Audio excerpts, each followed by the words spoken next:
Coming up on today's show. Give Arkansas hunters another 7-10 days more to hunt. They're going to kill a hell of a lot of ducks. It's really not about Minnesota, frankly. Are you going to run that crane call? Oh, okay, well, we'll try it out. Get a little warmer than usual, and body started to ache a little bit, so went home after goose hunting and kind of hit me like a ton of bricks after that. Broadcasting from the Mid-Migration Outfitters Studios, this is the Finding Fur and Feathers Hunting Podcast. How much direction are you getting from the governor? Minnesota DNR had reintroduced him into this area. I don't know, maybe you didn't want me to tell the story on the show, but I'm going to tell it anyway. I knew you were going to go there. Come and close the entire hunting season. Oh, that's really? pretty easy. The Finding Fur and Feathers Hunting Podcast is brought to you by OnX. Know where you stand with OnX.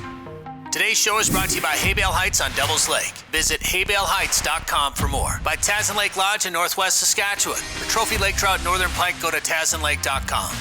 By Ottertail County. Find your inner otter at ottertaillakescountry.com. And by Lake of the Woods Tourism. Plan your trip to Lake of the Woods at lakeofthewoodsmn.com. Well, I can't believe it's already here. The duck season is upon us across the region. There's been some youth waterfowl days, weekend seasons already taking place. We're going to talk about how the youth days have gone with some of our guests that have been out there taking kids out. And we'll give you a little bit of preview, a little preview of what's coming up and what might be in store in your neck of the woods for duck numbers, goose numbers, and give you some tips and helping you have a better opening day out there in the field. Don't forget, you can go check out the new Sporting Journal Radio store. Just go to sportingjournalradio.com. Click on store. Use the code DUCK, D-U-C-K, DUCK, and you'll get 25% off your order. All kinds of waterfowl stuff on there, face masks, hoodies, hats, all kinds of stuff. And if you're watching this on our YouTube channel, make sure you like and subscribe us with that button right down there. All right, our guests today include John Devney, Vice President, Delta Waterfowl. John, thanks for joining us once again. You bet. Glad to be on, Bret. Also, Cory Loeffler from the DRC Call Company. Cory, welcome back. Hey, thanks a lot. Thanks for having me. Feel like I just had you on the show here not too long ago. That's all right. And Tony Crotty from Mid-Migration Outfitters. Tony, how you feeling? Oh, not too bad. Thanks for having me, Brett. That's good. That's good. I'm asking Tony that question for a reason, and we'll get to that here in just a little bit. But show of hands, gentlemen, who's excited for the season coming up here in a little bit? There you go. That works. It's well underway. That works really well on the radio, by the way. When you have your guests give you hand signals. Thankfully, we're filming this for the internet too, Facebook and YouTube and all that stuff. John, let's start with you. You're over in Bismarck. Let's talk North Dakota a little bit just to start, because the annual survey, the duck number survey that came out here, was a pretty good one this year, John. Yeah, well, and it was the only one we had, right? The Fish and Wildlife Service, Minnesota DNR, Wisconsin DNR, Michigan DNR all had to cancel their surveys. So usually we have this big comprehensive look at what duck populations look like all across the key breeding areas. And this year we have but one survey, and the only sort of quantitative information we've got is what we got from the North Dakota Game and Fish. And you know, I think it's worthy of note that the Game and Fish had to really bust their tails to get that survey done, and you know, we'd sure like to see what the whole of the prairies, the whole of the breeding range look like. But thankfully, the North Dakota Game and Fish staff under Mike Szymanski's leadership pulled the survey off. And you know, I think the survey is pretty much what we anticipated it to be. The water conditions were the 13th highest ever surveyed in North Dakota. You guys will remember, we were pretty wet last summer. We were crazy wet last fall. Had a pretty decent winter. So we went into spring with really good water conditions, 13 highest count ever. Just about 4 million breeding ducks, which is sort of the new sort of high water mark for where we are. And if you went back in history, I don't think there would have been a time before the mid-90s where North Dakota attracted 4 million breeding ducks. But as the prairies have changed and North Dakota has been more productive, and as we've lost habitat in Prairie Canada, North Dakota has risen in importance. And, you know, so really good water conditions, 4 million breeding ducks, and most of the species, save pintail, were at or above both the long-term objectives, and increases or stable over last year. What's going on with our bluebills? You know, if you have a bluebill problem, it ain't in North Dakota. In North Dakota, our bluebill population's one place. The U.S. prairies are the one place in North America where bluebills are actually increasing in population size. It's good water conditions over the years, and all that CRP has really helped bluebills. But, you know, I got to imagine, you know, we had a good bluebill count in North Dakota. I don't know what the broader pintail population would have been. You know, most of the bluebills are coming out of the western boreal forest, and that's the core of the breeding range, and we just don't have much inkling of what happened up there this spring. And the limit, I know in Minnesota they changed the limit, to 1 scop until October 22nd, and then 2 per day after that. Is it a similar situation in North Dakota, or what they do over there? They just went to 1 all year. One all year. You guys don't have the bluebill problem, but we can shoot more over here. Yes. And there's about 6 of us that like shooting bluebills in North Dakota. Yeah, that's very true. So my guess is nobody caught hell for that decision, but I mean, it's going to be pretty hard to justify putting out 6-7 dozen decoys and picking them up to shoot 1 bluebill. I think, you know, it's a shame. And, you know, listen, there's a lot of tradition now of Minnesota hunters coming over here to shoot bluebills too, and from other places. And we do have great bluebill hunting. But, you know, well, Bret, you and I have talked about how my opinion of the Fish and Wildlife Service SCOP model, how we can shoot 1 bluebill when we can shoot 2 redheads and 2 cans, when SCOP are about 3 times more abundant than either one of those, is kind of bonkers to me. It's funny you brought up Minnesotans, because I wanted to ask you, when you're out there shooting bluebills, how many people drive by and call you a blue plater while you're doing it? Yeah, it's a problem. You know, I'm probably the only guy in North Dakota that owns a duck boat. So, you know, I get caught up in the duck boat parade conversations. And, you know, not only do I have my big water boat, but, you know, I've got a double decker for my marsh skiffs as well. So, yeah, I catch a lot of I also one of the few duck hunters in North Dakota that still owns a pair of chest waders. Well, we should tell our listeners where you're from, I suppose, at this point. Yeah, I grew up just outside of St. Paul, so I spent a lot of time chasing bluebills and big water boats, and spent a lot of time in hip boots and chest waders. You can take the man out of blue plater country, but you can't take the blue plater out of the duck right. hunter. You can take the boy out of Minnesota, but you can't take the boy out of the duck boat. Yeah. Hey, by the way, I don't know if this might be breaking news. I don't know if this is breaking news officially or not, but I think it is. John, you maybe know this stuff already, but I hadn't seen it in the public yet. Maybe I just missed it. But I talked to some guys today. I have my contacts on the inside. And there has been early teal season for Minnesota has been approved again for next year by the Flyway Council and also by the feds. And in Minnesota, if Minnesota hunters want to see this early teal season in 2021, there's going to be a public comment, public input period coming in January. In fact, there's going to be a number of questions they're going to ask hunters in Minnesota this year. Spinning wing decoys. There's that restriction on spinning wing decoys in Minnesota. Hunters will be asked whether or not they want to continue that ban. There's also, Cory, I know we talked about this recently, hunting geese over water in the early season. That's going to come up for public comment. Increasing the crane hunting season in Minnesota to go statewide versus just the northwest corner. That'll be up for discussion. Using motorized boats, I guess, using motors on wildlife management areas, and also any interest in a swan season in Minnesota. So hunters are going to have a chance to voice their opinion on all these topics coming up in January, which I think is great. And I want to break some of that down a little bit with you guys, but the other thing and Tony, I know we've talked about this for a number of years and thought maybe this might happen in Minnesota, but it was approved by the Flyway Council to up the bag limit to 5 geese per day for the entire season.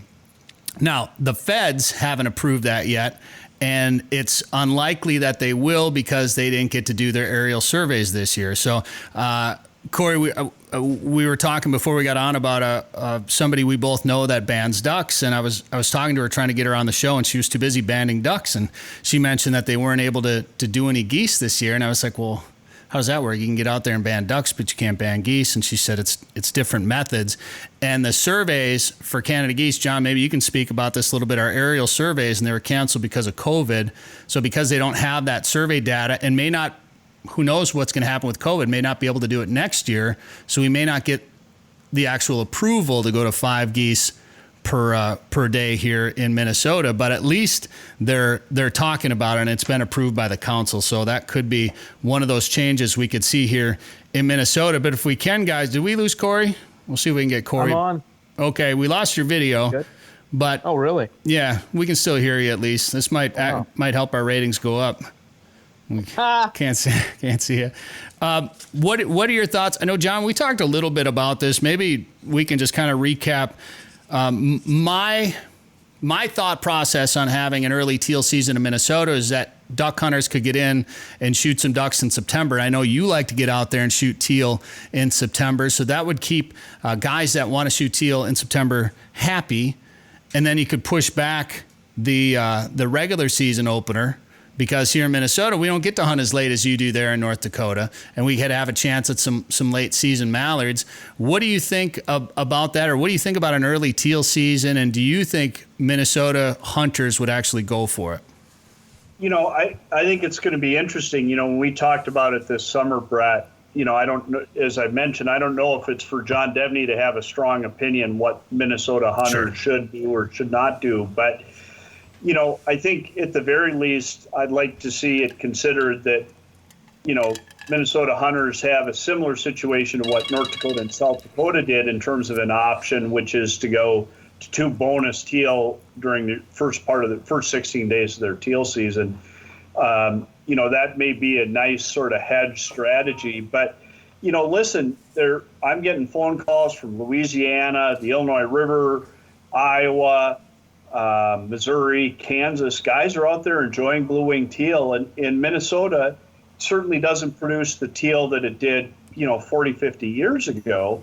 But you guys are shooting a bunch of teal, and it'd be nice for Minnesota hunters to have some shape or form of opportunity to take advantage of that resource that you guys provide.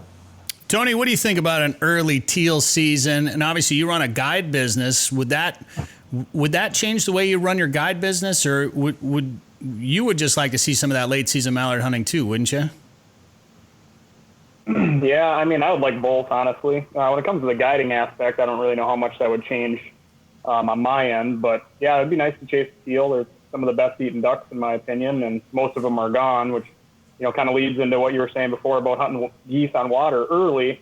You know, we hunt migrators on water a lot. We see a lot of teal pushing through in early September while hunting geese, and most of them are gone by the time it opens up. So I think it'd be great. What do you think about upping the bag limit to 5 geese a day for the full season, Tony? It'd be nice.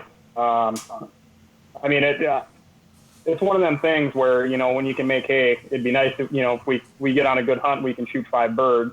Unfortunately, out here, lack of parle, things the way that they've trended lately is a little tougher to shoot geese nowadays. But when we do get into them, it would be nice to have a few more in the bag for the guys, you know, out in the pits and stuff late season. Yeah, I've heard a lot of guide services actually say, man, we don't want that. That's going to make our day a lot longer out there. Yeah, chasing the limit, yeah. Trying to fill those bags. But, I remember, gosh, 5 or 6 years ago, I think you and I have talked about this, or we heard it start to, rumors of maybe going up to a five goose per day bag limit. I think we've kind of been looking forward to it for quite a while. Obviously, goose numbers I think are doing just fine, particularly the locals, and I know we get to shoot 5 already during the early season as it is. But I would like to see that. What do you guys think about some of these other? Cory, you're still with us, Cory? Yeah. I guess my video's not working, huh? I guess not. But Cory, I can still see Cory. oh, you guys can still see him. Well, maybe I still got him. He's just not on my screen anymore. But let's talk cranes for a minute, Cory. What are you seeing for cranes up there right now, and what do you think about a statewide season? I don't know a ton about that mid-continent population and how strong that is and how strong the graders are. So I'm not exactly an expert on how widespread they are throughout the state. I know being that we up in the Northwest Goose Zone are the only ones to have the crane season available to us right now. We have a different population that comes through our area, and we have I think a stronger breeding population up here, and so that's why we are able to harvest the cranes and hunt them, and then the other guys, the rest of the state, aren't able to, just because it's two different populations of birds that are a little bit, they have a little bit different migration. So I think there's I've had some friends from down in the southern part of the state give me some crap because we can shoot them, and they say they have them all over the place down there. But I think we're just looking at two different species or subspecies of birds there. So our populations are real strong right now. I mean, when we're turkey hunting, we are surrounded by nesting pairs of cranes all over the place. So it's a lot of fun. I use a crane call that I make. Here's one that I can put together for you real quick. It's got guts in it, actually, but I use this as a shock gobble call. That's my crane call, and a lot of guys use an owl hooter or a crow call. I use a sandhill crane call because we have so many of them. It's crazy loud, and that works out pretty good for me. So it's fun hanging out with them all seasons of the year and seeing them because they're just such neat birds. And now the migration's picked up a little bit, so we're starting to see some feeds of 500 and 1,000 birds out in some fields. So. Are you gonna run that crane call? I was gonna make you run some kind of calls today. Oh, okay. Well, we'll try it out. That's so cool.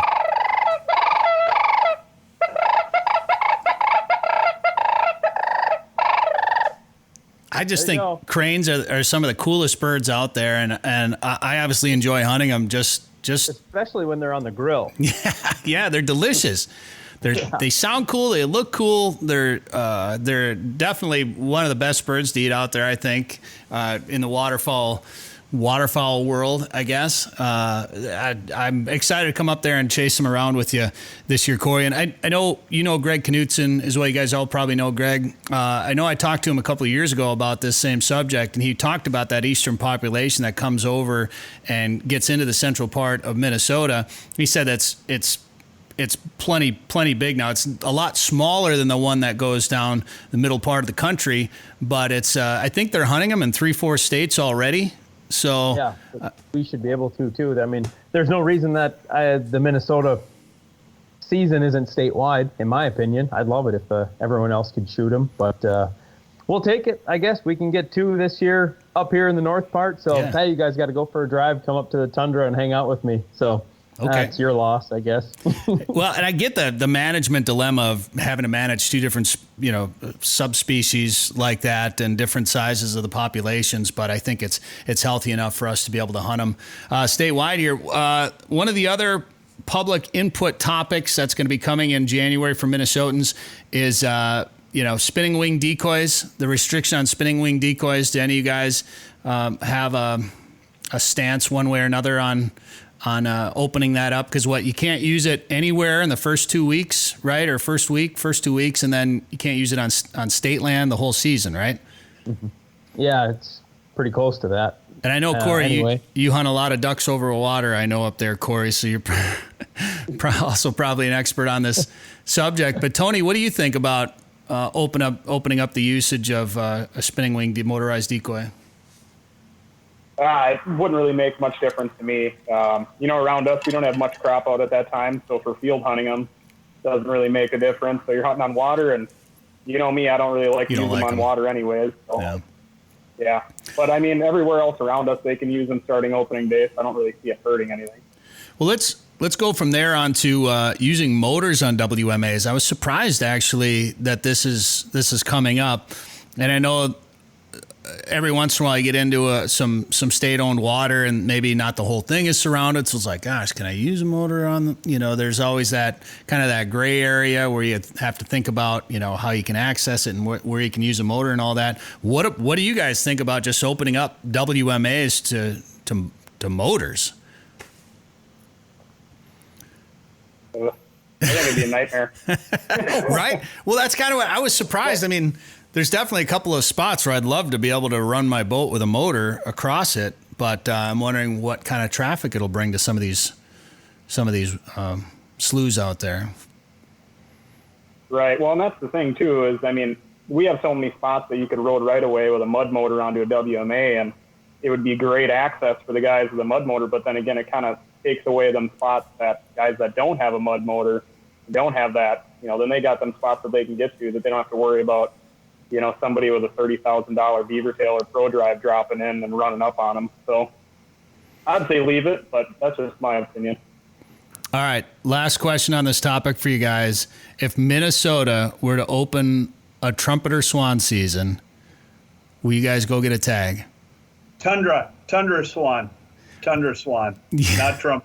Well, but it's going to be it'd be one tag, I think, for either swan in Minnesota, right? I mean, you're not going to be able to go out there and pick out a tundra for the 1 week. I don't know how. I mean, if you look where most of the swan seasons are, there isn't much overlap between tundras and trumpeters. I mean, we don't. Look at North Dakota, South Dakota. Let's see, the East Coast where they have swan seasons, Montana, Utah. There isn't much overlap between the tundra and the trumpeter. I think the Fish and Wildlife Service certainly understands there's a few trumpeters getting shot, but it's they're probably in Minnesota, because I was just having this conversation today. I'm pretty amazed when I drive around, especially that country north of Fergus or north of Detroit Lakes, up towards Mahnomen. Kind of in that transition from the prairie up into the woods, just how many trumpeter pairs are up there. That population's doing exceptionally well. But it's going to be, I'm sure there's going to be, some concern over that trumpeter reintroduction and trumpeters getting caught up in it. So, I mean, it'd be interesting to see how Minnesota sort of sorts that out. I think the only way you could do it is if trumpeters were allowed to be harvested as part of the deal. And I think if a trumpeter season is open up in Minnesota, I think that people will burn the Capitol down personally, but hopefully not. I obviously the population can support it in that study that they're doing where they're putting trackers on to learn a little bit more about their migration and their habits and patterns. I think it's going to show evidence biologically that you could support some sort of hunting season here in Minnesota, but I think you probably could. The other thing is, I wonder if you did the season after, say, October 15th, when you may have a higher percentage of tundras migrating through. I mean, I remember as a kid hunting at Leech and Winnie and those places in western Minnesota that tundra swan migration tended to happen right around deer season, was my recollection. I don't know if that's still the way it is. And maybe if you ran it a little late, you'd minimize bumping into those trumpeters. But the trumpeters, I think the majority of trumpeters don't leave. So really? I think we're going to find that out with this study that they're doing. But I know they did a little bit of capture and collar on them last year, and they found, I think a couple did go down to Arkansas, but a lot just stayed right in Minnesota. I think some went to Iowa. It was a smaller, limited study. They've expanded it this year, so we're gonna find out a little bit more about their migration patterns. But if you look at Monticello and Swan Park in the winter, and then the Mississippi River, I think so. What was interesting, which I didn't know about this, John, when I interviewed one of the researchers doing this study a while back, and when they reintroduced the trumpeter swans to Minnesota, they took swans from Alaska and they took swans from eastern Montana. And the ones from Alaska naturally migrate. The ones from Montana had no migration imprints, no history of migration. So they basically mixed these two populations of trumpeter swans, some that had migration in their in their history, I guess you could say, and some that didn't. So I think they're trying to determine, if that would actually make a difference in what the trumpeters are doing now here in Minnesota, or if they just don't need to go because they got food and water here. Yep. So interesting. Yeah. When I was talking to one of an employee of the state of Minnesota, she was telling me that the target goal of the trumpeter swan reintroduction was 500 birds or 500 pairs in the state of Minnesota. Now, the last study, our current population's up over 30,000. Yeah. So we've got way too many. Yeah, so we have way too many. Well, another thing she said, too, was when she goes and bans ducks. That's what she does pretty much all summer long. So they would show up at these little sloughs and to ban ducks, maybe at night with spotlights and fishing nets. And they drive around and not see ducks, and then they'd see a pair of swans. So those swans are super territorial, and they'll run ducks off of those little potholes before the ducks can get a chance to establish nesting grounds. So even if your pond count is super high, it doesn't really matter, because if there's swans there, it's kind of like the pond is irrelevant for making new ducks. So we could have an awesome pond count in Minnesota, but if we have a awesome or high swan population, well, all of that water is, for the most part, it's irrelevant, because they're a bunch of bullies and they eat ducks out of house and home and everything else. So I know there's a little bit of an internal conflict with the DNR, because according to my understanding, the Minnesota DNR is split up between the game side of things and the non-game side. And trumpeter swans are non-game right now. They're the big bird of love, and they're so picturesque, and so they really want to keep the swans on their side and the non-game, because between swans and maybe bald eagles and timber wolves, that's about the only thing that gives them any type of money. The game, they've got duck stamps, they've got the hunting licenses, all sorts of things, and the excise taxes that fund kind of what they're doing. Well, non-game doesn't have hardly any money coming in. It's just some donations from wherever. I'm not real positive, but so they want to really keep the bird, because that swan, just because it's kind of revenue for them. But I think they're selfish, and I think we should have a hunting season on them. So that's how I feel about it. Tell us how you really feel, Cory. Yeah, they eat too much granola. That's how I really feel. Hey, you brought up the duck stamp, and that was something I wanted to talk about on the show, because I'm not going to get into politics, but we can talk about government programs that may be not very efficient. But the federal duck stamp program, to me, is one of the best programs we have here in the United States. And I wanted to plug what Sam Sohold is doing. Cory, I don't know if you want to talk about it a little bit. It's what's he called? The Stamp It Forward? Yeah, the Stamp It Forward program, brought to you by Public Land Tees, Sam and Josh Sohold. So last year, they initiated the program. They bought 100 stamps, right? 100 stamps. Yeah, $2,500 or so. Initially. Yep. Yeah. Okay. So they bought 100 stamps initially, and then other companies. I know Boss Shot Shells. A bunch of other companies started sending them pretty large amounts of cash and to go purchase more stamps. And how many stamps did they purchase last year? Over 1,000. That's total. I can't remember what the final number was, but I think it was. So it went over really well.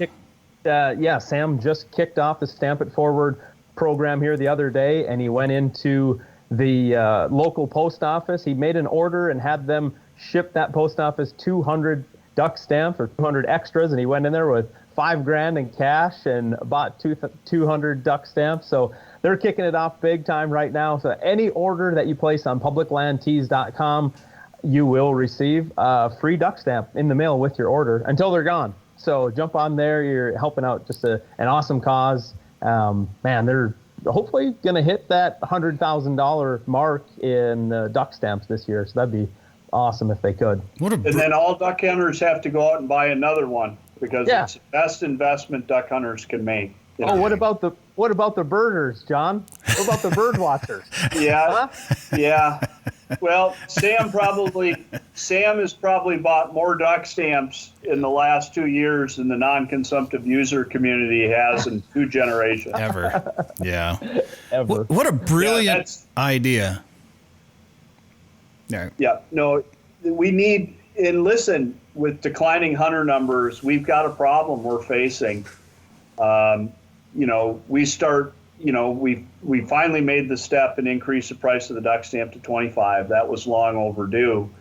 But there's fewer and fewer of us buying $25 or $50 worth of duck stamps every year. And so, the fact that Sam understood the value of this to duck hunting and duck conservation is a real testament to him. And we need to find some new ways because, old dying duck hunters and the promise of bird watchers buying these duck stamps, we're going to end up with a lot less sales because I just don't have any confidence that the non-consumptive user community is going to slap leather and buy duck stamps. I've been listening to this stuff for 22 years of my career, and I've heard it and heard it and heard it, and it's the thinnest soup a guy can possibly taste. There's no there. And so it's going to be incumbent upon us as duck hunters to carry the ball just as it always has been. Yeah, I wish I would have come up with that idea because I just think that was just such a great idea. I always tell people to buy a couple extra stamps. Collect one if you want to, whatever. They're just, they go to the right places. Tony, I want to talk to you because you've been pretty busy over there, and I need to maybe hire you because I'm picking up a puppy this weekend from Cory, and I haven't really puppy-proofed my house or anything. I want to, build a kennel. I want to do some different things, just get this house ready to go. I've been a little bit busy, but I didn't have COVID, and I didn't build a kennel while I had COVID like you did. Man, so I want to talk about that real quick because I'm sure, the three of us probably haven't had COVID, so everybody kind of wonders what it's like to go through that. How did you, you just woke up, did you wake up sick one day, or how did it go for you? Yeah, more or less. Woke up and went out goose hunting and noticed that I started to get a little warmer than usual and body started to ache a little bit. So went home after goose hunting and kind of hit me like a ton of bricks after that. I wouldn't compare it to anything worse than a normal flu. That's just my opinion. I'm a pretty healthy 34-year-old male. So, they say it affects everybody differently, but it made me, I had a temp, fever, chills, body aches, stuff like that for about a day and a half. And that was that, a little bit of sore throat and kicked it and went and got tested, unfortunately, because my wife works, out in the public and works with kids. So she had to get tested. I had to get tested, and somehow she was negative and I was positive. So that's kind of the quick rundown to it. I don't know how that works. The more important question here then is, did you shoot any geese that day? We shot a few, and then I got out of there, and the rest of the crowd out there, they ended up killing 14 that day. Oh, they did. Nice. Shot a few. And none of them have tested positive, though, right? I mean, none of them. Not a single one. No, yeah, they all went down. None of them got sick. Yeah. Well, which is good. I was with them that morning, and so it's kind of a weird thing. They say that's when the 2 days beforehand you're the most infectious, and along you have the fever, at least to what I've been told by doctors, and none of them have tested positive, and so I don't know how to explain it. I don't know where I got it or what, and I thought it was just the flu, and I kind of was having my doubts if it was actually COVID or not until I lost my sense of smell, which is a pretty typical thing, that people say. So still can't smell anything to this day. So, well, I know a guy whose kid got it, and he's actually, I think he was like a senior in high school or maybe just into college, and he got real sick, got it like a month or two ago. He still hasn't recovered his sense of smell from what I understand. So it might be a little while before we get that back. But Tony, you can't be by my Labrador. Tony anywhere near my Labrador. I can afford to have a tag dog losing his sense of smell. Right. I was gonna say, Brett, that might be a new candidate for a friend of yours if they can't smell. So this COVID thing might be pretty good for you. Well, we got the message. Tony sent us a message because we were all kind of hanging out and goose hunting last week. He goes, "Hey guys, so I got sick. I went in and got tested." And I didn't have any symptoms, so I called the hospital. I was like, "Yeah, I was around a guy. Should I go get tested?" And like, "No, you need to just quarantine." And I said, "Well, I would like to know, so that I don't, in case I am around somebody all of a sudden, I have people that come over to my house for different reasons. I don't want to pass it to them. Well, sir, you could test negative today, but all of a sudden test positive tomorrow," which I don't know enough about it, and I don't know if anybody knows enough about it to explain that to me. But so Tony's sick, and I'm picturing him, laid up in bed, shivering, coughing, sneezing, whatever, and he starts sending us snaps. He's outside building a kennel, working off the COVID. Tell us about that. You just wanted to. I don't know if we should even be talking about this, because what they say is you're supposed to be isolated in a room by yourself. So the authorities, so they say. But I wasn't about to listen to that. I live out in the middle of nowhere, kind of, and I don't got any close neighbors. So I isolated outside, and I got little Miss Tilly back from Cory, or at least you did, while I was actually sick. And then I needed an outdoor kennel built, so just spent my time outside. And I'm one of them types of people where even if I feel like junk, I think the best way to work through it is to be active, and I don't like sitting in the house. So I went out and built a indoor-outdoor kennel for the new pup, and now her and the other two dogs have been out there all day, so it's worked out great. The COVID kennel. COVID kennel. Speaking of puppies, Cory, we haven't had a puppy sighting on the show yet. Oh, I bet I can arrange that. We need the ratings. Every time he shows the puppy, the ratings spike. So, and you got my puppy up there yet that we're going to pick up. So see what I can do. We need a puppy sighting before we go here. You want to tell us about those puppies a little bit, Cory? Is there still one? Is there any left? Did he leave? The puppies are leaving like crazy right now. It's go home week. So they are taking off. Oh man, we're down to, must be down to 7 in the pen. And I think today is, I don't know. Today is what, Wednesday? I'm sorry to ask you all these questions, Cory. We're only doing a radio interview about hunting and dogs and stuff. Tuesday. Oh gosh, I think 4 more are going home Friday, and then another one on Saturday. So we'll be down to 0 here pretty quick. But they're doing so good. The kids got out for Minnesota youth season last weekend. We shot a bunch of ducks, and then I trimmed some wings off of some of those ducks and got the pups all revved up, and they hate a duck. I will tell you that. I grabbed a goose, and I was running a goose around the yard, and I had the whole pack chasing me down, and some were trying to grab mouthfuls of feathers out of that thing and chow them down, and we put the goose away, and then I started messing around with some duck wings and ducks, and it was just the funniest game of keep away you'd ever seen. So there was 9 of them at that time, so all 9 little puppies just running in all directions, trying to get a piece of that duck wing for themselves. But yeah, they are some fowl-hating fools, that's for sure. Well, it looked like you had a couple of pretty good days with the kids out there, Cory. Yeah, we saw a lot of ducks. Last fall being so wet, some of the harvest was delayed, and we got into a cornfield that wasn't harvested until March or April or May or sometime. So there was plenty of food on the ground. There was probably maybe 5,000 ducks using this field and this little tiny, more or less drainage ditch / river. And we got the kids in there on the riverbank and hit them in some hedgerow, bush row, and they just went to guns a-blazing, just chopping holes in the sky and trying to pick out drakes. That was near impossible.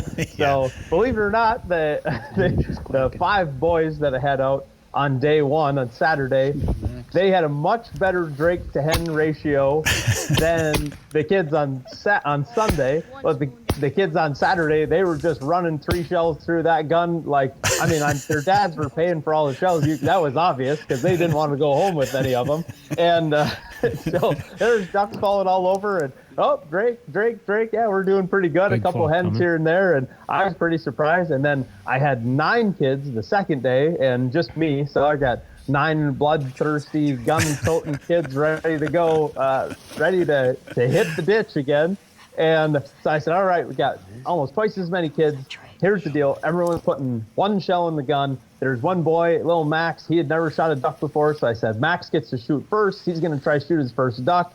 And he's got his 20 gauge all ready to go. And the other kids just had 1 shell in their gun. And I said, pick out a drake, shoot that duck, lead it good, shoot it, put your gun down. It's unloaded now. It's open. Walk out, retrieve your duck, and then bring it back. We're going to do this in a little more orderly fashion than yesterday was quite a bit of chaos. So they did that, and it was just hen after hen after hen after hen. But you couldn't. I honestly couldn't pick out drakes at all. We saw a couple that were adult male mallards, and they just had a little bit of speck of green on the head. There was just a little bit of copper color on the breast, and some of those hens looked almost identical to that. So yeah, it was pretty tough. We had to quit fairly early on Sunday just because we were pretty close to that hen limit. So we went home a few ducks shy of a limit, but that's that. So it was fun. The kids had a blast. I don't think they'll forget about that one for a long time. So that's what it's all about. Didn't one of the kids keep falling in that ditch? Yeah, it was a pretty steep ditch. Yeah, one kid, he was injured, so he had his arm in a sling, and there was ducks coming. They went out to go retrieve some. There was ducks coming, and so he had to run back. He runs back, and he ran right past his gun, fell right down the ditch, down into the water at the bottom. The other kid that I was sitting by, he went to go dive into the bush there to hide again, and he knocked his backpack down, so his backpack full of clothes rolls all the way down the ditch into the water. He slid down there, got it. It was quite the treacherous hunt there for some of the kids and clothing as well, but we got him. Was that ditch by any chance the one that you and I saw when I was up there that was full of ducks? That was the spot. Yep. Oh my gosh. That was the spot. There was a lot of ducks there. And it just literally all dumping into this little drainage ditch. They were in the field. So that field was a cornfield last year, what we saw, that black one. And it didn't get planted this year in anything. It was summer fallow field, but it was kind of like the old yellow brick road out there. It had been tilled over once or twice, but there was cobs of corn all over the place. So I'm sure them ducks are back in there right now, and yeah, we'll wait a week and a half here and probably get after them again. Well, I'll tell you what, man. I mean, like when I was up there, so that was kind of early-ish September, to see that many ducks in a big group like that, and to be able to hunt them in a field on youth opener. We don't get that opportunity down here. We don't get a chance to hunt ducks in a field. It seems like, Tony, you can attest to this, until, November. Usually it's like Thanksgiving, I feel like, is when we really get a good crack at those field mallards like that. And that's, to me, that is some of the most exciting hunting you can have. Those kids are not going to forget that hunt anytime soon, because those are the kind of hunts you remember forever. So I would like to see us one way or another. I don't know what the right answer is yet. John, tell me who I got to talk to get us more days in the Mississippi Flyway over here, would you? Give me 70 days. 70 days? I think your best bet is back your opener up. If that's what Minnesota hunters want to do, zone and split. Because the notion that Mississippi Flyway will have more than 60 days is probably a pretty tall ask at this point. Well, let me ask you this question, because I saw somebody, there was a thread somewhere on the internet about this, about so much crossover between the Central and Mississippi Flyways that, how much of a difference really is there between the two? And they're like, we should just combine the two flyways into one flyway. Like how... Is that an outrageous notion, or is there some some truth to that to some extent? I mean, if we're talking about the origin of the birds, I mean, let's go down the pipe a little bit, right? And let's look at Arkansas and Kansas. Are Arkansas and Kansas deriving their ducks from significantly different places? The answer to that's no. Now Minnesota and North Dakota are different. You guys, although I think you guys are beneficiary of way more ducks from the Dakotas than a lot of Minnesota hunters would think. Mm-hmm. But, there's kind of an east-west gradient, but it's certainly not as binary as it is at the Red River, right? But from where the ducks come from. Now, the difference, though, is the kill is way different. I mean, the Mississippi flyway just kills way, way, way, way, way more ducks than the Central Flyway does. And so, if the Mississippi flyway adopted a 74-day season like the Central Flyway does, I mean, now you're probably getting to a point where you're going to get things pretty out of balance. Do you think, because that would be 14 days extended, so it would be into early December. Do you think there'd be that many people still chasing after ducks? And I mean, the northern zone's pretty much going to be done at that point. Right. So how many more, I guess, at least for Minnesota, maybe as you get further down south, it could. Well, that's the thing, right? Minnesota isn't driving the harvest, right? I mean, give Louisiana hunters 2 more weeks to hunt, and they're going to kill a hell of a lot more ducks. You give Arkansas hunters another 7-10 days more to hunt, they're going to kill a hell of a lot of ducks. And so it's really not about Minnesota, frankly. Right. It's probably it hasn't been about Minnesota for a long time. Yeah. Well, I've seen a lot of memes going around Facebook calling us East South Dakota. Maybe we can make that happen and slide into the Central Flyway by default. I saw something interesting too the other day, John. A couple of teal were killed in Wisconsin as part of their early teal season that were banded in North Dakota. So I mean, if you were to look at the blue-winged teal harvest in a place like Maryland or Virginia, a lot of those teal are coming from the Eastern Dakotas. The Eastern Dakotas have turned really into ground zero for teal. And, it's a function of our pretty healthy wetland resources, CRP. We've been wet for a long time. But, the Eastern Dakotas are sort of the epicenter for exporting blue wings all over. South, west, and east. And it's pretty impressive when you see how many blue wings the Eastern Dakotas contribute to places like North Carolina. I just think I've heard about that with tundra swans too that fly over to the East Coast that come through. It's just weird. I can't wrap my head around that migration necessarily yet. But I also, Tony, you and I were on a hunt a couple of years ago where we shot a banded redhead that was banded in Oregon a couple years earlier, and we shot it here in Minnesota. And the bander, because I drew the band, when I submitted it, the bander emailed me like 3 times asking for pictures of it. Are you sure? You sure you got it right? I'm like, I sent you pictures. I videoed the whole thing. She's like, well, that's not a normal migration. And I said, well, it's a duck. Cory, do I hear? I can't see you right now, but maybe everybody else can, but do I hear a puppy over there right now? We got a puppy, Mr. Red Collar Male here. Lucas Carlos's puppy. He's listening in for sure.